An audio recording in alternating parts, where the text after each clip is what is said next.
Hi guys, welcome back to my channel, or welcome if you're here the first time. Now this is the second day of my new challenge that I made for myself to solve and record a coding challenge every morning, which will be nice for the channel because there should be 300 or more videos per year at least only on coding challenges. Now this is the second day and we're having another challenge from Edabit.com. It's called Hitting the Jackpot. And it says create a function that takes in an array slot machine outcome. So it's like the array would be whatever the slot machine has returned, and returns true if all elements in the array are identical and false otherwise. The array will contain 4 elements. So we get something like this. The elements must be exactly identical for there to be a jackpot, right? So let's just copy the starting function into Visual Studio Code.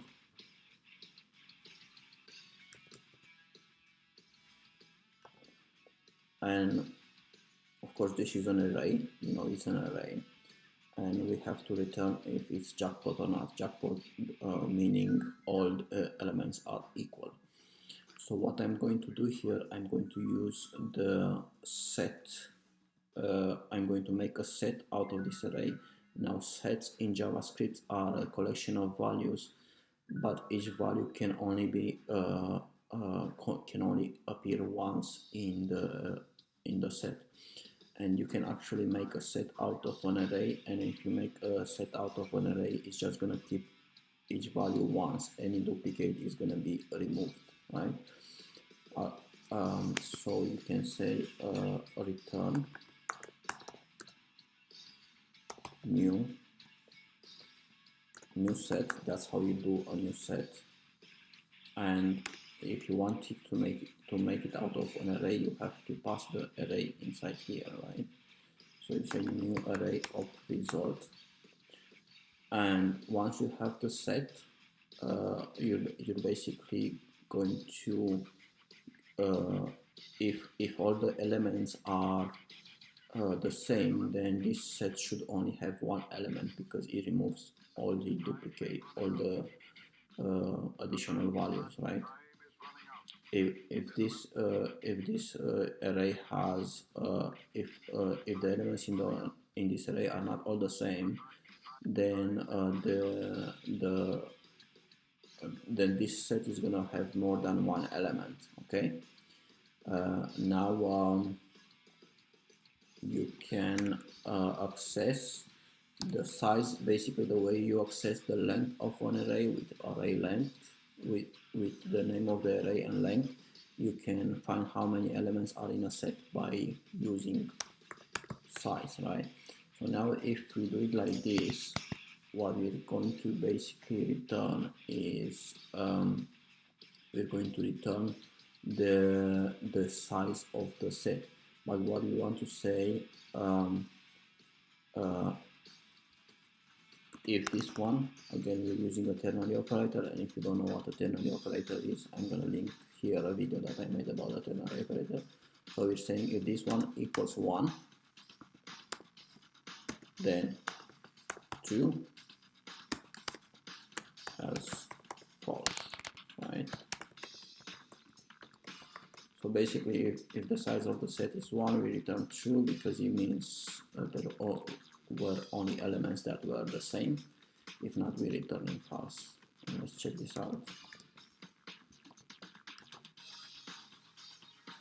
I might have made a mistake here, but we'll figure it out. No mistake. And just to be kind of funny, we can say instead of making this ternary operator, we could say something like this: new set size -1. So if this is 1, -1 is going to 1 minus 1 is going to be 0, and if we negate this,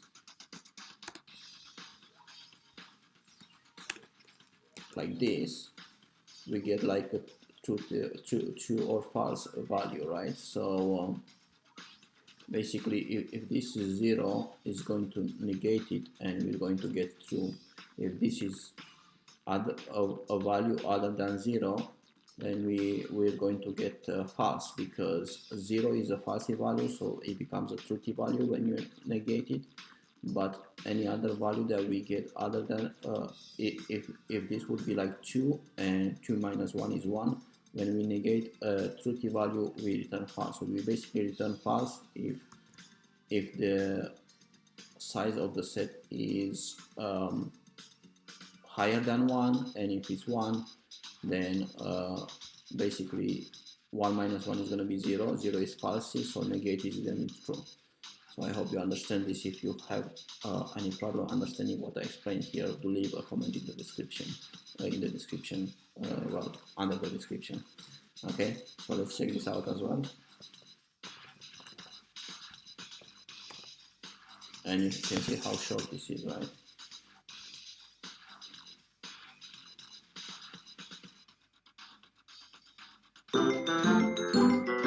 So yeah, that's good as well, yeah. Okay, I hope you enjoyed this one. If you did learn something, please leave a like, subscribe, or leave a comment, and I'll see you next time. Bye bye for now.